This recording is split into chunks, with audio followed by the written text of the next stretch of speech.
Trump now claims Sidney Powell never represented him, and more campaign trail takeaways. He previously said she was among his wonderful lawyers and representatives. Former President Donald Trump looked to create some separation between him and a lawyer he had said worked for him, amid his legal trouble in Georgia, as he continues to deny all wrongdoing. Meanwhile, some of the 2024 Republican presidential candidates weighed in on the Israel-Hamas war, urging the White House to do more while pushing back on a proposal to tie together aid for Ukraine and Israel. Time equals 400 ms. Greater than. Here are takeaways from the campaign trail on Sunday. After Sidney Powell, an attorney who vocally backed Trump's baseless election fraud conspiracies, last week pleaded guilty in the Fulton County, Georgia, election subversion case, Trump took to social media claiming that she was never his lawyer, and went on to repeat false claims about the 2020 race, despite the fake news reports to the contrary, and without even reaching out to ask the Trump campaign. Ms. Powell was not my attorney, and never was, Trump posted on social media. That post flies in the face of a November 2020 announcement from Trump in which he named Powell as an addition to his legal team. However, he tweeted on November 14, 2020, that Powell was added to our other wonderful lawyers and representatives.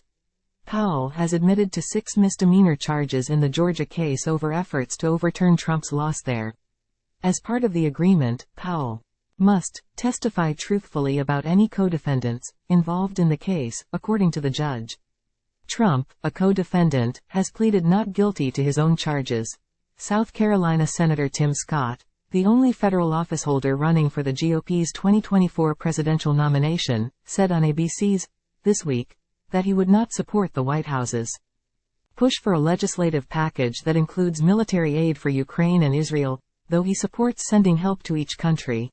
I believe that leveraging the challenges in the war with Israel to get more assistance for Ukraine at that level of $60 billion is too much, and we need to have a single focus on bringing Congress together behind the support for Israel, Scott said. He said he opposed the current plan because tying the two countries together could hinder aid going to Israel given broader Republican debates over how much to help Kyiv.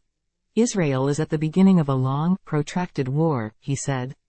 I think we are much better off, better served as a nation, focusing our resources and our attention immediately on Israel, and continuing to provide the kind of level of accountability and responsibility the American people want to see as it relates to the resources for Ukraine.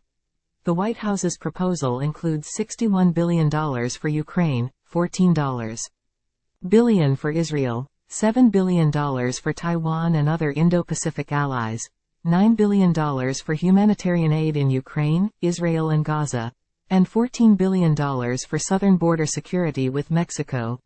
Former New Jersey Governor Chris Christie, another Republican presidential contender, said the White House should do all it can to help get American citizens out of the Gaza Strip ahead of an expected invasion by Israel into the Palestinian territory controlled by Hamas, which launched a terror attack on Israel earlier this month. Look, there are people coming in and out of Israel right now. I see members of Congress and leaving and going to Israel. If we can get them out of there, we should be able to get our own citizens out of Israel and Gaza if they want to leave. It shouldn't be that hard, and I don't know why the president is having such a hard time doing it, Christie said during a stop in South Carolina. There is no higher priority than the safety of U.S. citizens abroad, the State Department told ABC News in a recent statement. Christie said in South Carolina that he did not think the U.S. should be taking refugees from the territory, a view shared by other 2024 candidates. There's plenty of folks in the region who should be willing to help in that circumstance if it's needed, but I don't think it should be us, he said. Former Vice President Mike Pence noted the challenges he faces in the GOP presidential primary polls but wouldn't say if he's ready to drop out of the race. Well, we're working very hard to qualify for the next debate, and it will be down in Miami. Lots of people are going to MikePence2024.com and making a contribution to give us the numbers and contributions that we need to qualify, but I will tell you, look, I don't have the most money in this campaign, but I do have the most experience. I mean, it's the reason why I'm running, he said on NBC's Meet the Press, referencing next month's debate, for which he hasn't yet qualified.